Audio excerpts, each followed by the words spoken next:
The broadcast is now starting. All attendees are in listen-only mode. Hello, everyone, and welcome to our biannual Better Buildings Alliance Plug and Process Load technical team call. This is Rose Langner, and for those that don't know me, I am the technical lead for the Plug and Process Load technical research team. I'm an architectural engineer and building scientist in the Commercial Buildings Research Group at the National Renewable Energy Laboratory that's located in Golden, Colorado. Before I go on, please note that this webinar is being recorded, and we will be providing a link to the slides and the recording after the call. And if you have any questions that come up during the call, don't hesitate to type them into the chat box in the GoToWebinar control panel.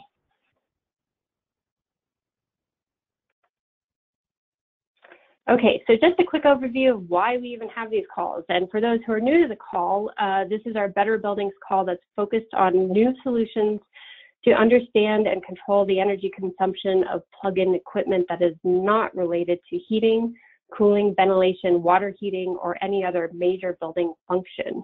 We focus on energy efficiency solutions to help building owners control all the little plug-in devices that in aggregate consume a lot of energy. Now, this is an older graphic, but the numbers are still fairly accurate. Plug loads typically consume over 30% of whole building energy use, and this percentage is expected to grow due to the fact that other building systems like lighting, HVAC, building envelope are becoming more and more energy efficient, and also because more plug-in equipment is becoming available on today's market. For high efficiency buildings, this percentage is even larger. For example, plug loads consume over 50% of the total building energy used at our net zero energy research support facility here at NREL. So plug loads consume a large portion of the energy pie, and historically, they've been very difficult to control due to the diversity of loads and variability of their use due to human interaction. However, when plug load controls are introduced and implemented correctly, we've seen up to 30% and even sometimes 40% energy savings for individual pieces of equipment. And this often translates to somewhere between 7 and 10% energy savings for an entire commercial building. These are commercial building numbers. So plug loads are very significant and they should not be overlooked, and there are many ways to address them. So going over an agenda for today's call, I'd like to start with an overview of our team players since there have been a few recent changes. Then I will cover team updates, which will be followed by a technical presentation on navigating cybersecurity implications of smart outlets that will be presented by my colleague Dane Christensen. And lastly, we will leave time for open discussion, Q&A, and any additional member updates. So again, please keep the questions coming and send them into the chat box, and we'll keep track of them and go over them at the end of our presentations. The technical team leads for the plug load team include myself and Dr. Kim Trenbath, who I introduced during our last biannual team meeting. Kim managed the plug load team while I was on maternity leave this spring, and she will continue to co-lead the team with me moving forward. Our technical team support has come from Waypoint Energy for many years. Many of you guys have known Marta Shantz and Sorme Konchkov from Waypoint, but recently they both actually moved on to new positions with other organizations, and we are certainly going to miss them. But at the same time, we're very excited to welcome Katie Rabel to our plug load team. Katie is the East Director at Waypoint Energy and has over a decade of experience with the energy industry, with more than half spent designing, evaluating, and implementing demand-side management utility programs. She has designed multifaceted energy efficiency programs and has a track record of driving innovation and additional portfolio offerings within the residential and commercial sectors. So welcome, Katie. We're very excited to have you join our team. Next up are some team updates. I wanted to start with some conferences that we attended. We attended the ACEEE Summer Study in August and had 2 plug load focus sessions, including a presentation on the paper that Dane will cover today, And I've included a link to the paper on this slide, which can be, and the paper can also be found through ACEEE's online conference proceedings. We also had a poster display that discussed the project intent and initial findings from work we are conducting with a smart outlet company, IBIS Networks. IBIS is using submetered plug load data to develop an algorithm that will determine occupancy and recommend schedule-based controls for certain groups of plug-in equipment. The interesting aspects of this research are to see if we can use the energy signatures of certain plug-in equipment to signal when people are present in a building and when they are gone to automate controls. So for instance, coffee pots are really good indicators in office buildings when people come into the office at the beginning of the day. But we're also interested in understanding the extent of equipment types and equipment types that those controls could be applied to, which is more of a categorization and classification of controllable plug-in equipment. This research is being conducted now, so we don't have final results yet, but there may be opportunities to share the results at a later date, and we'll keep you posted on that. We also attended the Energy Exchange and Better Buildings Summit in August. Here, Kim Trenbath and Sormay Konchkov, formerly with Waypoint, manned the Ask an Expert table for plug loads. And additionally, my colleague Allison Kant, also from NREL, presented on a field study that we recently conducted that was also with IBIS Networks. The field study deployed the IBIS Network smart outlets in 2 retail stores, and Allison presented on the findings. We are soon to publish this report on the study, and that's going to be published through GSA's Green Proving Ground program. We also plan to discuss this field study and results during our next team call, so please stay tuned for that and look out for invitations to that call. Additional publications coming down the pipeline soon. We just completed a landscaping study focused on how to better integrate plug load controls into building automation systems and energy management information system platforms. This landscaping study was based on an extensive literature review, a recent industry roundtable, and the field study I had just mentioned. The goal of the paper was to characterize emerging plug load technologies, the characteristics they need to achieve successful integration into energy management information system platforms, and to identify research questions that the Department of Energy and the national laboratories can pursue to rapidly advance the state of the art. The study is also very close to being published. We are currently incorporating feedback from a number of entities, which I have listed on this slide. And I wanted to thank all of our reviewers for taking the time to provide really excellent feedback on this study.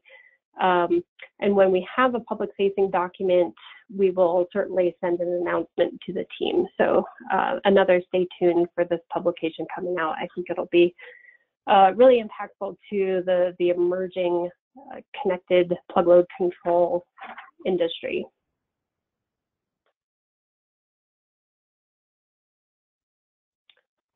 Oops, sorry, advanced too much. And lastly, fiscal year 19 is rapidly approaching. Our fiscal year starts on October 1st, and we are exploring ways to expand upon work identified in the landscaping study that I just mentioned. The potential new research areas include diving deeper into this understanding of plug load data collection and data management. There's just so much data that's being collected by all these little individual devices if you implement smart outlets. So how there's a need for operation and maintenance protocols for plug load data collection and management. So that's one potential research area. Another would be to conduct research on the interoperability of plug load controls with other building systems and energy management platforms. This would include looking into data collection specifications and taxonomies for plug loads, and how we can integrate submeter data from plug loads with other building end uses for more coordinated and optimized building performance and energy consumption. This work, I think, could also open up opportunities to look into advances to grid interactive controls, such as demand response capabilities. That's another option. Lastly, the last option that I'll talk about is potentially looking into ways to push the development of more advanced plug-and-play capabilities for smart outlets. This would include looking into what it would take to have automatic and dynamic identification of connected devices with smart outlets, and also introducing control automation for connected equipment. So those are our updates, and as I mentioned before, we welcome your feedback. If you have any comments or questions, please feel free to enter them into the chat box or send Kim and I an email. So moving on to our technical presentation, I'd like to introduce my colleague Dane Christensen. Dane joined NREL in 2008 with a background in equipment testing and integration. He manages the residential building group's laboratory work and coordinates research on advanced HVAC systems. This work addresses technology gaps for healthy, durable, and energy-efficient homes and provides data to improve high-performance building simulation. Dane supports technical efforts for the Building America program and conducts finite element modeling for building energy simulation. He has also conducted quite a bit of research around plug loads and has an in-depth knowledge of cybersecurity concerns with connected devices. So I'd like to invite Dane Christensen to the microphone. And Dane, let me know when you want to advance the slides, and I will do that for you. Sure, sounds good, Rose. Can everyone hear me? Yes. Okay, fantastic. Thank you for inviting me to participate in the call today. I'll be presenting this work, which was just presented, as you mentioned, at the ACEEE Summer Study. Rose is being very kind by pointing my name out, but she's actually lead author on this work. And based on Q&A, I may actually ask Rose to step in and answer some of the questions related especially to commercial building plug loads. My contributions to this paper were primarily around the cybersecurity aspects, which translate across to the residential sector where I have greater familiarity. So with that as kind of the background, we have been talking recently about the smart outlet and plug load research needs here at NREL across both of our groups, because as Internet of Things permeates into this environment, a lot of the interesting aspects and opportunities that are coming into both sectors really cross-cut both of our groups. And so Rose and I have taken point on developing this early work here to lay out some of the approach that people might take to thinking about cybersecurity as they begin to adopt plug and process load control. If you could move the slides forward, please. So Rose already gave this background, and I'm sure most of you are very familiar with it. Just to reiterate, this plug and process load category consumes approximately a third of our energy budget in our buildings.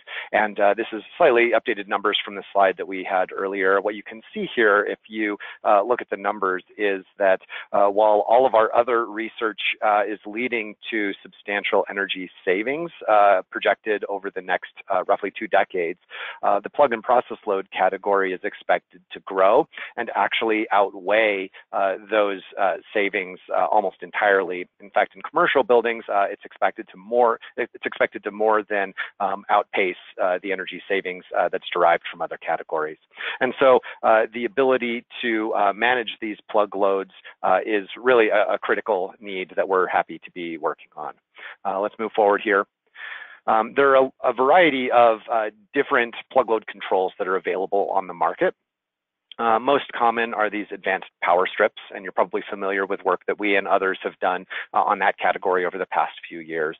But additionally, and especially in the residential sector, there are these a proliferation of these individual outlet control devices, such as the ones that you see in the very middle, and the ones that Rose is leading work on with Ibis Networks up here in the upper corner.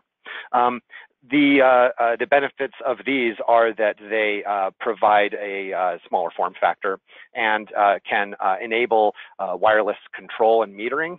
And so you can collect data from your end-use loads, understand usage patterns, and then use controls to access them, either over Wi-Fi or Bluetooth or some other mechanism.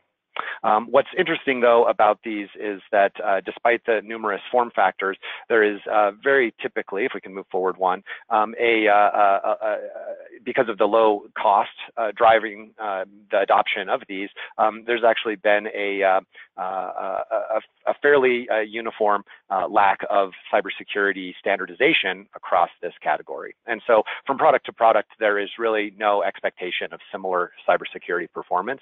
And in fact, because of the strong energy savings need in this plug load sector, we have observed a large adoption of these type of plug load devices. But that lack of uniform cybersecurity is actually creating risks.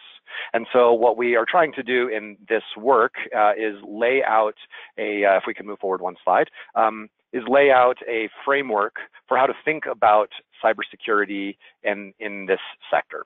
And so what we'll be talking about today are the pros and cons of these plug load controllers, a framework for laying out a framework for assessing the cybersecurity of those connected control devices. In our paper, we also provide an example of how to use that framework, although I think we probably will not have time to get into that example in the slides and the presentation today. But overall, our goal is to allow you to have a framework to apply in your own sector to consider the cybersecurity and what protections might be appropriate based on your specific need. And so you can use that as a screening tool against the available products on the market to be able to pick ones and implement them in a way that addresses your business's cybersecurity needs. So let's move forward here. There are two ways that these connected plug load controls are typically provisioned in order to gain access to the data and enable control. One of those is called a mesh network. This is where the individual outlet controllers are able to form their own hybrid network, such as you see on the left side of this slide, and pass data back and forth through each other in order to pass data to a centralized individual gateway or a local area network controller. This allows low power consumption communication. And often uses mechanisms like Zigbee, Z-Wave, or Bluetooth in order to connect devices to a more high-powered but higher bandwidth network like Wi-Fi or the local area network. If we move on to the next, there is also a different structure where it's often called a hub and spoke configuration, where each outlet or control device is able to directly communicate to the network, and the data doesn't pass through other devices that you've provisioned here. And this allows individual device robustness. But it also means that each of those end-use devices has direct access to the network that it is connected with, instead of going through a gateway, which might provide a cybersecurity barrier between this set of plug load controllers and your communication network. So both of these can be standalone or integrated with the infrastructure that you're using for other types of communication in your building or business, such as you could potentially create a separate wireless network, a Wi-Fi network that enables these devices in a hub and spoke configuration to be on an isolated network so that it's not directly able to communicate with critical servers or your email system. That can be done in a virtual way. It can be done with a completely separate set of infrastructure. And coming into the market very soon is what's known as 5G network, which is basically the next phase in our cellular communication, where these plug load devices might be able to communicate directly to the internet, and you might go to a cloud interface to pull data and pass communication to them instead of going through an on-site network. And so obviously there are different cybersecurity issues associated with all of these. We don't have time to get into the full diversity of that today. And so our goal is to provide a framework for you to think about as you're considering applying different methods of these plug load control networks in your facility. Let's move forward. Now, there are plug load control standards on the market, and many of you are likely familiar with these. In new buildings and major renovation, codes like the recent IECC and 90.1 or even California's Title 24 code would be applicable. These typically require roughly 50% of outlets in specified spaces to have an automatic shutoff control. Of course, that would apply to everything from desktop workstations through, break rooms, et cetera. However, in most of our buildings today, they were built before these codes were put in place. And so even though these new codes don't allow the plug-in control devices, those plug-in devices are very useful in enabling similar levels of control in all of our existing buildings that most of us manage and live in today. So we think that this actually has a very, potentially a lot of value for everyone on the call today, since we're likely operating in buildings that don't comply with these standards and are grandfathered in. So as we move forward and think about these smart outlets that you can use to retrofit control into your buildings, some of the benefits that they provide are giving you that much more granular data on your plug load energy consumption. Many of them actually provide localization of that energy use. And so you can go in and identify if devices are starting to fail. You can understand the plug load run times and target devices that are using excess energy. You can also monitor equipment health and, of course, ensuring that sensitive equipment isn't tampered with, such as being turned off at times when you don't want it turned off. We've identified that there is potentially large savings potential in the management of these plug loads. And so as you can see here in the chart at the bottom, these savings potentials, even at the low end, add up to approximately 1.6 quads of energy, which is over 1.5% of U.S. national energy consumption annually. So this is a huge potential savings and really is driving the adoption of many of these load controls. So now that you are excited about adopting these type of control devices, let's talk a little bit about the cons, the negatives that you may want to consider. The first one is that Internet of Things is fairly early and not extremely mature. It's changing rapidly, and that means that the protocols and communication standards and cybersecurity standards are in their early stages. So what you buy right now could potentially be outdated sometime in the near future. Of course, these are IT devices and may have a short lifespan anyway, so it might not completely rule out your adoption of these now. However, the communication protocols and standards are many, and that means that you have choices to make. Part of what we're trying to do in this call is to help inform the decision-making process that you would apply to selecting those communication protocols and standards. Also, of course, if technologies could be quickly outdated, we want to make sure that that the ROI that you expect you will get from adopting these devices isn't complicated by having to overlay substantially greater cybersecurity controls than are necessary, and that you can actually understand and achieve the ROI because of the rapid pace of evolution in these devices. And so, anyway, we'll move forward and start talking about data privacy and security. So some examples of interest, and you've certainly seen many of these in the news recently. In a retail environment, one risk could be that you risk your business losing losing business overall by exposing sensitive customer data to the public. That could cause a loss of faith in your company. Certainly, there could be some sort of lawsuits and that sort of thing due to the loss of, say, customer data, either credit card information or perhaps even more sensitive data like address, date of birth, et cetera, that may exist in some environments. In medical, of course, the potential that this could be a jumping off point to gain access to medical records and other sensitive patient data is very worthwhile to consider. Additionally, there are critical building systems and equipment in the medical sector that can't be tampered with. And so the risk that this could be a jumping off point to access those devices is definitely something that must be considered. In government, of course, access to sensitive or confidential data is a very broad concern, and one that we didn't list explicitly in the paper, but is becoming more and more of a concern in every sector, including the three that are on the page here, is the risk of ransomware, which is basically that a hacker or a third party or even a worm could gain access to your system, lock it down, and require that you pay some sort of ransom in order to gain access to your own computer systems and your own data again. And so all of these are concerns that really push us to seriously consider the cybersecurity implications of any device that we're bringing into our buildings, including these type of plug load controls. The reason that we're focusing on the plug load controls is because they're a very low cost device, potentially with a large quantity. And so it has a different level of concern and even visibility to your IT team than other networking equipment that they would already be in control of and thinking about. So these new devices really do merit and warrant some additional review.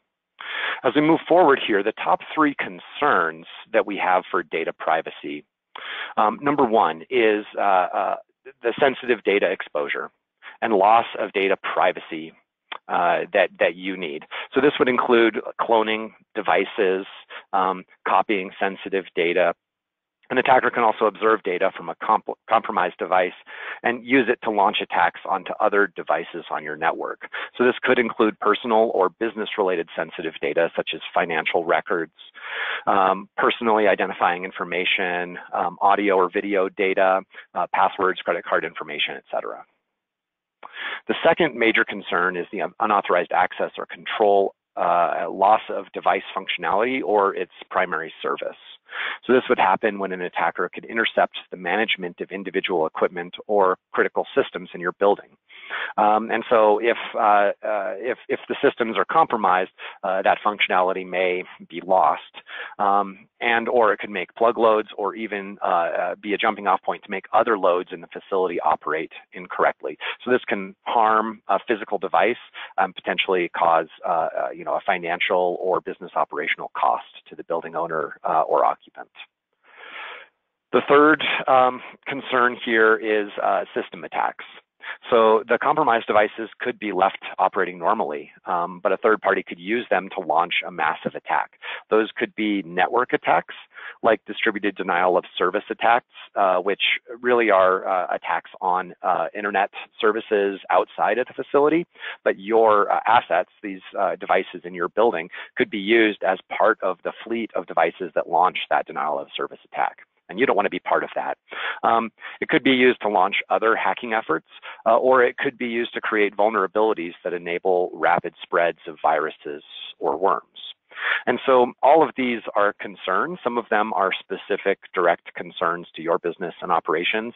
Others are more societal concerns that we have. But for all of these reasons, we see there's a substantial need to consider the cybersecurity. And as an example, the third category here has the least impact on the building owner, but probably the highest risk for society at large because of the potential for large numbers of devices being aggregated in coordinated attacks. And so recently, an attack was launched from penetrated Internet of Things devices. They weren't, as far as we know, including smart outlets, but they did include things like baby monitors, which are also fairly unsecure IoT devices. And that resulted in a majority of internet traffic in the US coming down for several hours.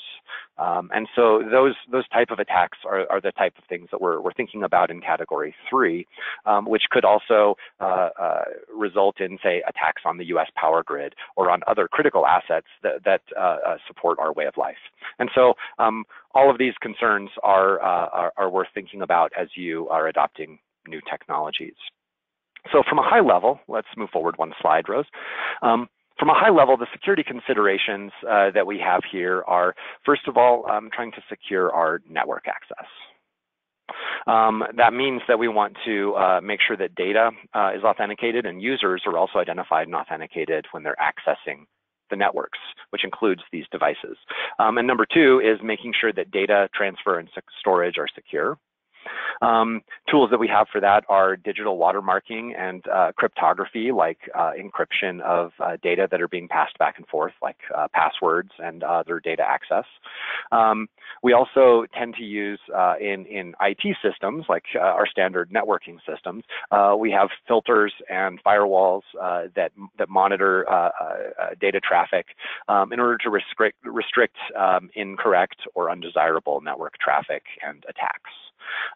We have monitoring systems that also observe that as a third party and then are able to throw up a red flag when we see inappropriate network traffic, such as gigabytes and gigabytes of unexpected data being downloaded suddenly.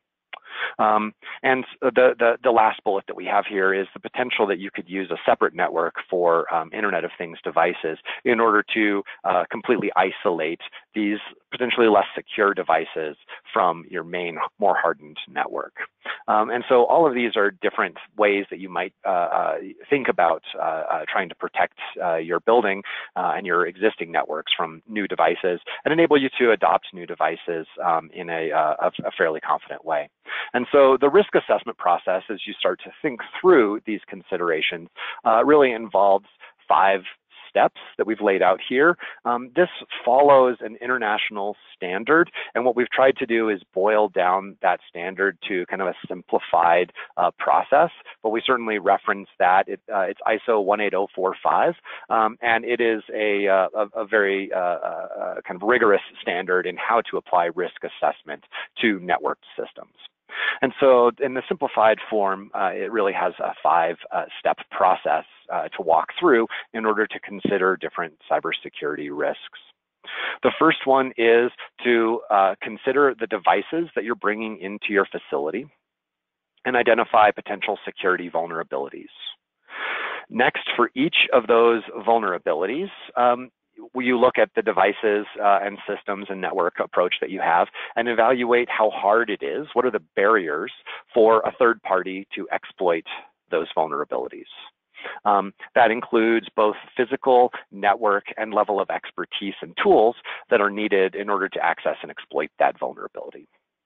Number 3 is to evaluate the impact of each of those vulnerabilities on your business operations or on your building systems. That might include additionally, say, liability if patient data or if customer credit card data is lost.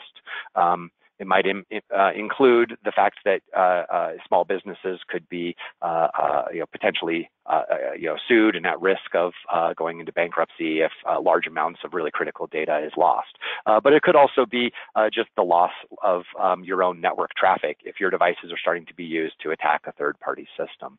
And so all of these have different levels of overall impact on your own business. Using the barriers or the challenge in exploiting a vulnerability, and then the impact, severity of impact of each vulnerability, we provide a chart as an example to evaluate the severity of each of those vulnerabilities. We then, in the last section, will talk about how to specify or adapt security requirements to address which of the exploits are the highest severity. So we'll walk through each of these steps in just a single slide here, but we give more detail on this in the paper that is linked. So moving on to the next slide, we'll talk about step 1. Identifying potential security vulnerabilities. There are a number of vulnerabilities that a plug load control device might open up. As an example, there are communication protocols that could be implemented in an insecure fashion, such as potentially enabling other devices to see that that device is on a network, allowing unsecured devices to communicate directly to it. It may be that there is a physical access that is easy to gain, such as in a retail environment. It wouldn't be hard for any customer to walk in with a screwdriver in their pocket and unscrew a cover on a plug load device, if such was available, in order to gain access to the physical circuit boards. Potentially there's a port inside that they could attach a cell phone to or a tablet and be able to change the software on that device. Of course, these threats can come into these devices and into your networks, both from what we call outsiders, which are people outside of your business, customers, a high school kid in a car outside after business hours, or a nation state around the world. They can also come from insiders, and these could be employees, it could be maintenance staff, it could be anybody that is expected to have access to the building, and to your networks, et cetera. And so the access could come through your internal network to that device. It doesn't only have to come from outside of that device from an unsecure source. And so as you're starting to look at the potential security vulnerabilities, you certainly need to consider which are the actors that will be trying to potentially corrupt your systems or gain access to them. You'll need to think about the physical and network pathways that they would use. That includes both, as I mentioned, digital communications over wired or wireless access pathways and physical access to the devices. One other is how would you identify if someone just came and unplugged this this plug load control device from the wall. They might even plug the plug load back into the wall, just taking the plug load controller away with them, or leaving that plug load uncontrolled. What kind of risk would that pose to you? Probably fairly minimal, but for some plug loads, it may be a significant concern. And in that case, as just a quick example, you might look for a plug load controller that's able to be screwed into the wall. So a wide range of these security vulnerabilities, ranging from the potentially very mild, like I just mentioned, all the way up to potentially fairly severe. Now, part of the security vulnerability is also the tool set that's required in order to access and take advantage of those vulnerabilities. If someone has to have NSA level of knowledge of computer systems and hacking, then that's a much higher level of expertise required, and there are very few people in the world that have that level of expertise. Whereas if all you have to do is walk up to the device and stick in a USB cord, then that's a very low level of expertise to start gaining physical access to the code. And so there's that range that you need to consider as well. Number two is really the barriers to exploit that vulnerability. So once you have a list of the vulnerabilities, what are the real barriers? Is it, who the, a list of people, think about how each of those individuals might try to exploit the list of vulnerabilities that you've identified. If it's a nation state actor halfway around the world, then they can't access a USB port on the side of this device. And so you really are trying to sort of cross-reference the all of the different elements of those security vulnerabilities to the challenge that's required to overcome those barriers. So how is the attack launched? Have we seen similar attacks on similar devices elsewhere in news, in literature, et cetera? What vulnerabilities in your system are common to other devices? So looking at some of the communication protocols or cybersecurity protections that might be on systems that you're considering. If you see similar language in other devices, like I mentioned with baby monitors, if those have a similar level of security and similar language from the same manufacturers as the plug load devices, then you know that those vulnerabilities have been exercised in other similar devices. And so you really are better off if your device is fairly unique. That's not very common today, to be honest. Internet of Things is becoming very ubiquitous because the costs are low due to common approaches and manufacturer chipsets and construction. And so that means that there are likely to be vulnerabilities in devices that you're adopting that do have similarity in other systems. So doing that level of background research to identify whether there are recent examples of such systems being compromised is very valuable. We'll move on to the next slide. So once we've identified the barriers, we actually assign a numerical risk to those. there's a chart here that came out of the ISO standard that I referenced earlier and is in our paper. This ISO standard gives example categories here, but these may or may not be appropriate for your consideration. The ISO standard is meant to be fairly general and give an approach, but it should be adapted to any use case that you would have. So for example, the numerical risk value here that it would take someone over 6 months to overcome a barrier is probably a good expectation if, say, you're operating a nuclear launch site. But it's unlikely in a retail environment that someone would spend 6 months trying to overcome security on plug load controllers. And so you may choose to either cut off this scale or reevaluate this barrier time in terms of, say, hours. If you can find someone loitering in your store, it may be that minutes is the 0 value, hours is the number 1 value. 1 day might be the 2 value, for example, here. And so these numbers are somewhat arbitrary, but are meant to really scale according to the gradient of the barriers that you've identified relevant to your situation. Same with the expertise required here. The knowledge that someone might have for the target product. So as an example there, if this product is available to the public, you can go on Amazon and buy it. That means anybody could see that it's in your store, go to Amazon, buy one, figure out how to pack it, and then come back to your store and apply that knowledge very directly. If instead this is a very customized solution that's only available through, say, your security provider or your building automation provider, then it would be a higher barrier in terms of the knowledge and the challenge to achieve that knowledge. So these values here are then summed up and are used to evaluate the severity later on. If we move on to step 3, we're going to look at the impact of overcoming the vulnerabilities identified in the very first step. And so this is somewhat subjective, but really is looking at the business, the technical, the equipment risk that results from those vulnerabilities. And so the potential impacts might include health and safety of your employees, your customers, or of surrounding entities.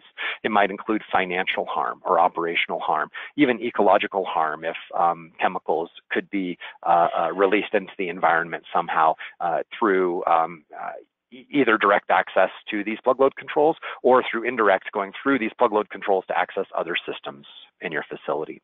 How hard would it be to restore your business operations after this vulnerability was exploited? What kind of liability do you expect you might carry? Typically, that might be very low, but if you're in a medical environment and patient data was retrieved and was able to be distributed, then that might not be a low liability. It might actually be quite a bit higher. So definitely something to think through. And then overall, the scale of impact, right? If this impacts one site, that's different from impacting all sites that you have across the entire country or around the world. If it impacts one building on a federal campus, that's different from actually gaining access to the entirety of a federal management system. And so the impact here is really something that is somewhat subjective. And we do give an example of that, but this is something that you will want to build out a bit for your specific applications. And it's hard to give a uniform approach to that just because of the variety of business types and the way that you would think through these impacts. Once though you've identified those impacts and the likelihood, the impact of those vulnerabilities is typically stated on a 5-level scale, which you'll see on the next slide. You then start to think about the severity of the exploitation as a combination of how hard that exploitation is to achieve and how bad it is if it is exploited. And so you sum the numerical values that are assigned in step 2 from that table. And you combine that with the impact of the vulnerabilities in step 3. We provide an example table on the next slide that helps you to prioritize which vulnerabilities you might think about mitigating as you are looking at these products and or discussing with companies who are potential providers of such solutions. So if we move on to the next slide, here's an example table of how you could categorize the severity of risk from these cybersecurity vulnerabilities you've identified. So as you look at this table, it's fairly straightforward. This is very commonly used methodology in risk analysis in all areas. Like health safety, electrical safety, et cetera. And this is that's why it has been adopted here for cybersecurity. So as you look up and down the left-hand columns here, we have a barrier value, which is the sum of the numerical values identified from the barriers. You can see 0 to 9 is a very low barrier value. That leads to almost certain likelihood that it will be exploited at some point.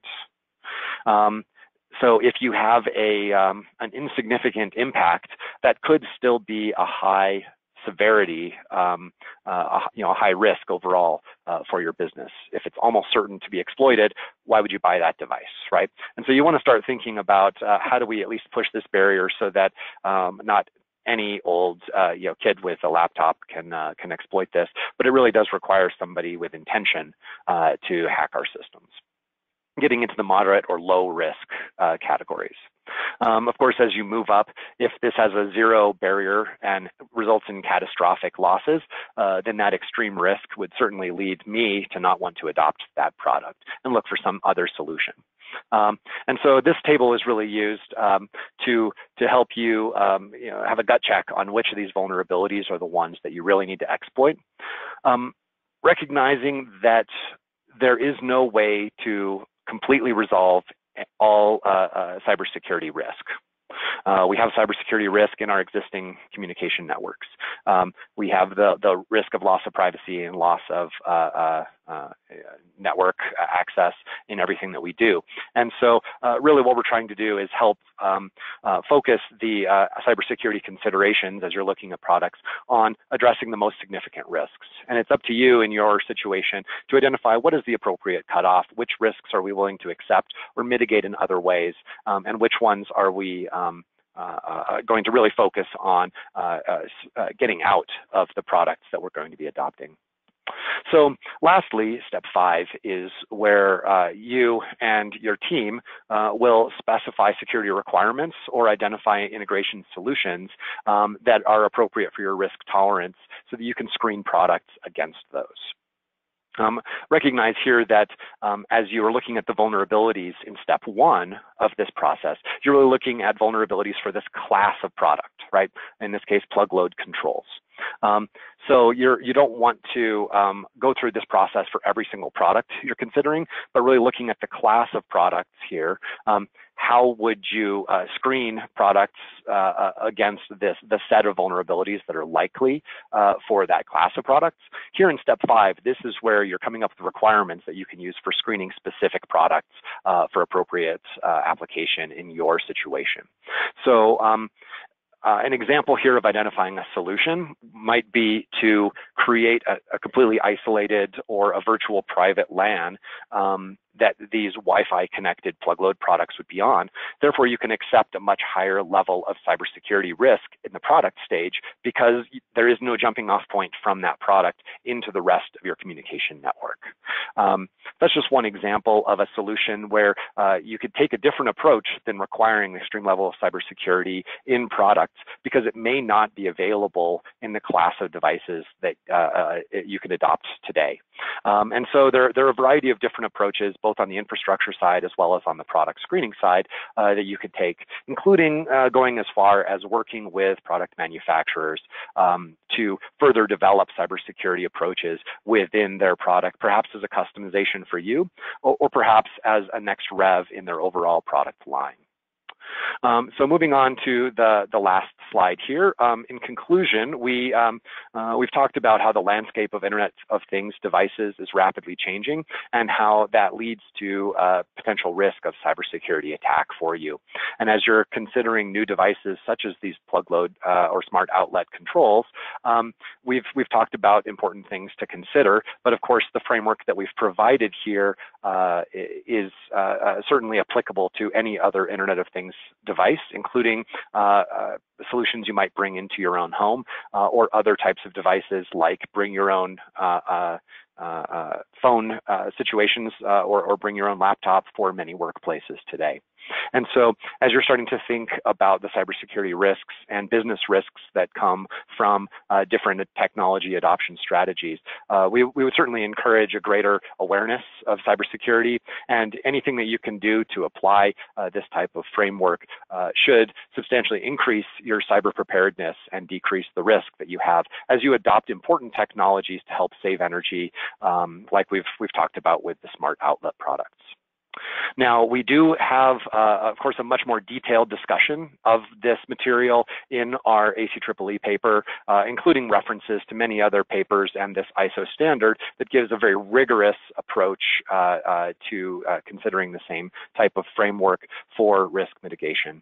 And so that's available here. Now, I'll point out that last time I went to check if this paper was live, ACEEE is still in the process of putting the proceedings up online, and I wasn't able to access the paper at that point. So if you get a paper not found or URL not accessible type error, please just check back in the next few weeks. We understand that ACEEE is still in the process of putting that up online. And if you can't access it within the next 3 or 4 weeks, then certainly reach out to us and we can send you a direct copy of the paper. At this point, I think that's all that I had to present, and so we'd be happy to take any questions that you have. Thank you. Thank you so much, Dane. And I did recently check to see if the paper was available online, and it should be. So again, if you have any trouble accessing it, let us know, and we'll try and provide a copy. Great. It looks like we have had some questions come up, and I'm going to ask Kim Trenbath to help with relaying those questions to Dane and myself. Yeah, we have a question regarding plug load management. Thank you very much for asking this question. The question is, our evaluation thus far showing that simple occupancy sensing power strips achieves not only greater plug load savings, but also saves on initial and long-term costs of back-end system management and licensing. What are your thoughts of this type of approach versus a cloud-based IoT plug load controller?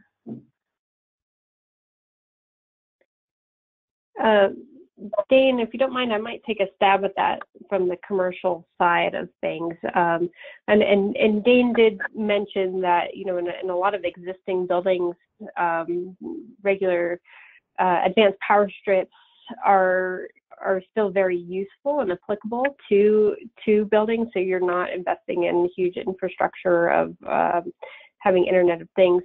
But I will say, as we're moving forward with advanced building controls and automated building controls, that these IoT smart outlet devices really enable us to connect plug load data with other building systems. And I see that being a very big advantage in the near term future.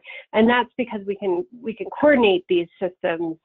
For instance, if there's nobody in a conference room, then we could power down the plug loads in that room. We could power down the lights, we could power down the HVAC system, etc. We could signal even a scheduling system to say this conference room is available, or send a signal to a security system to say nobody's in this space. So if some emergency situation came up, we know that nobody's in this conference room. So I think that coordination of the devices or of the end uses is going to be very impactful moving forward, and that's where the industry is headed these days.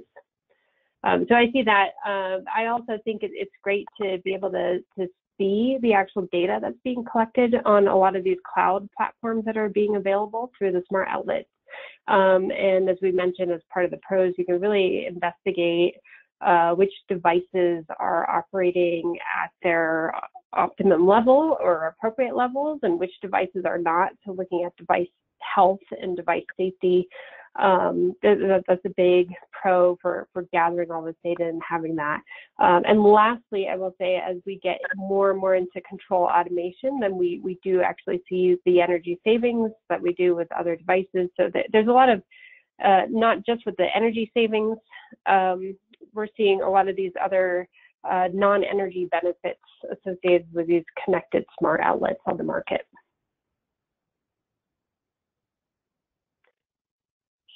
Dane, do you have anything to add to that?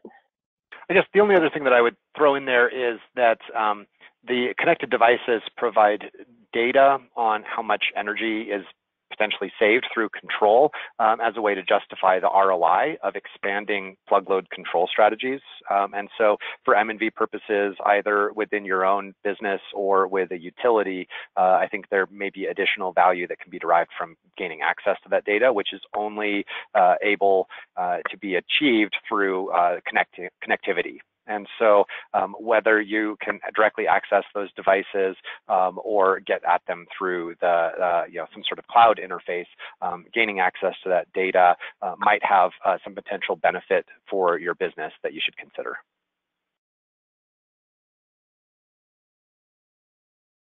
Thanks, guys. The next question is a logistical question. Will these slides be available after the presentation? I do know that the whole webinar recording will be available online. Rose, would you be able to address whether or not the slides are particularly available? Yes, typically we post both the slides and the recording on the Better Building Solutions Center, so we will be posting that. Additionally, I'll send a follow-up email in a day or two once we have the slides posted and a link to them, and I'll send that to the listserv so that you have access to them pretty immediately. All right, thank you.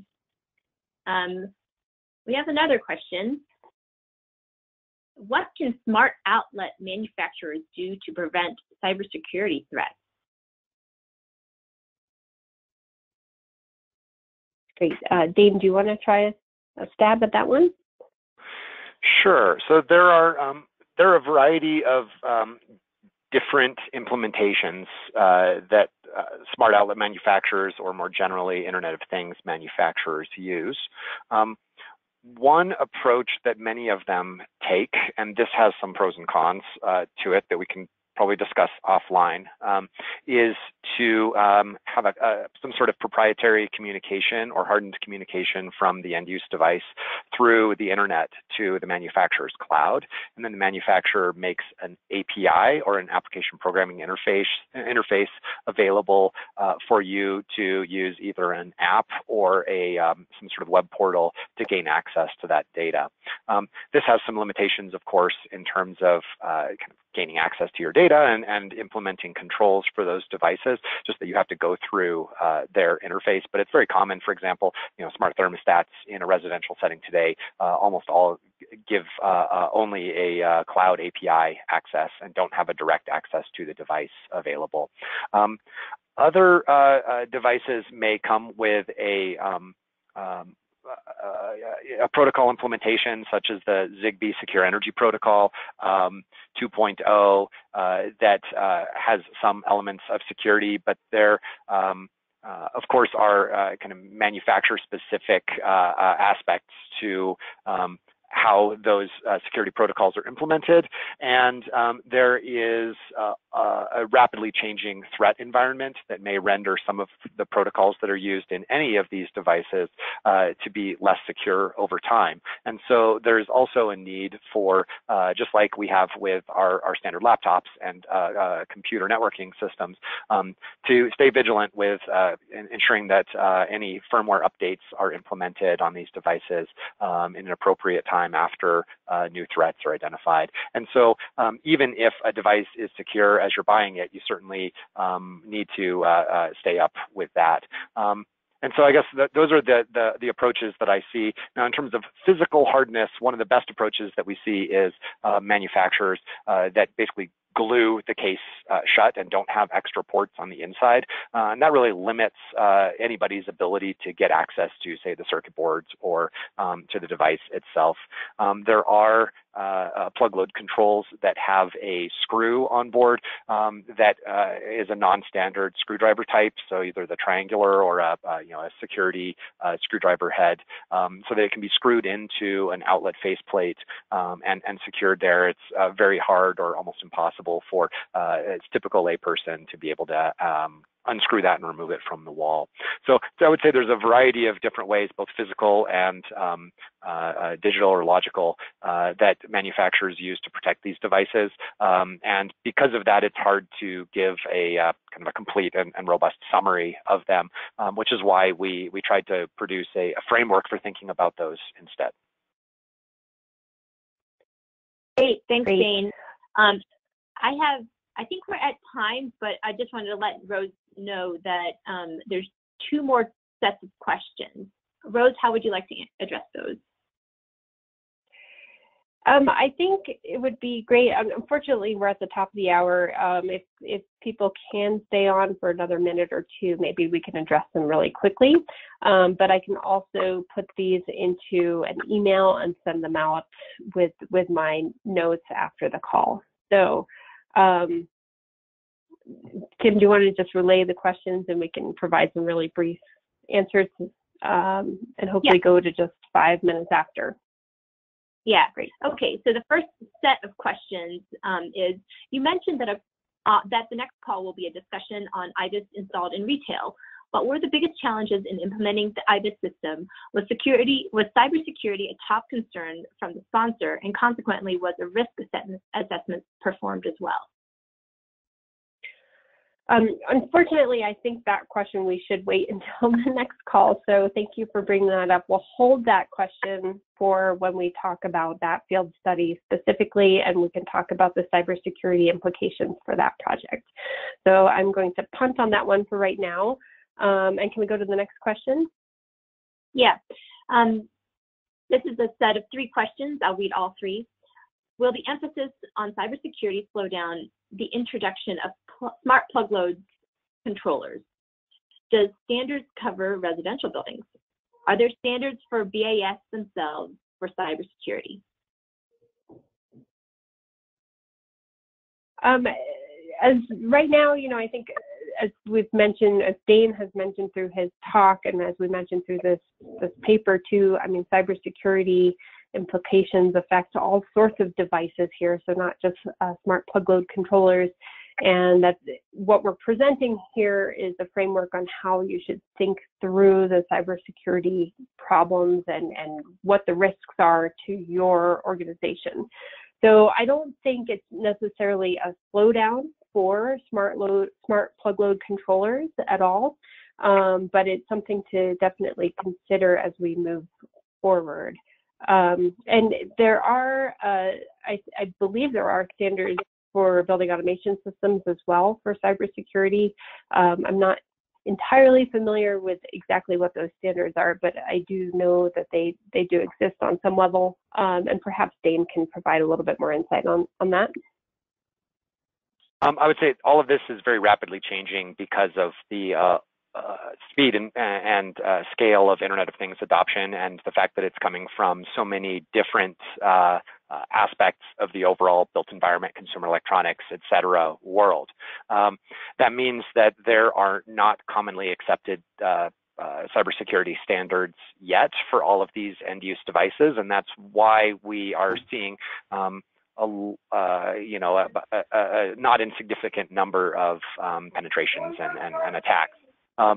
That being said, I think that my sense is that the industry is really starting to coalesce around this being a critical need, and they're addressing it actively because it doesn't help anybody for them to, for anybody to get a black eye on cybersecurity. And so developing these type of standard common approaches benefits everyone. And so that, I guess, is a hedging way to say, stay tuned. Most of these right now are using standard web cybersecurity kind of data encryption, but that doesn't mean that the devices or even some of the kind of more necessary low power communication protocols have sufficient cybersecurity yet, since they aren't as commonly used in, say, the World Wide Web or the kind of standard internet TCP/IP type communications, where cybersecurity has been driven by finance and large scale data transfer needs. Great, thank you. We are beyond time right now, so I want to thank everybody for calling into our webinar today. The next Plugload Technical Research Team call will be around February, March of 2019, and we will send announcements for that, so stay tuned for that. And lastly, thank you, Dane, for your presentation on this paper. We really appreciate your contribution. All right, thanks everyone. We'll talk to you soon.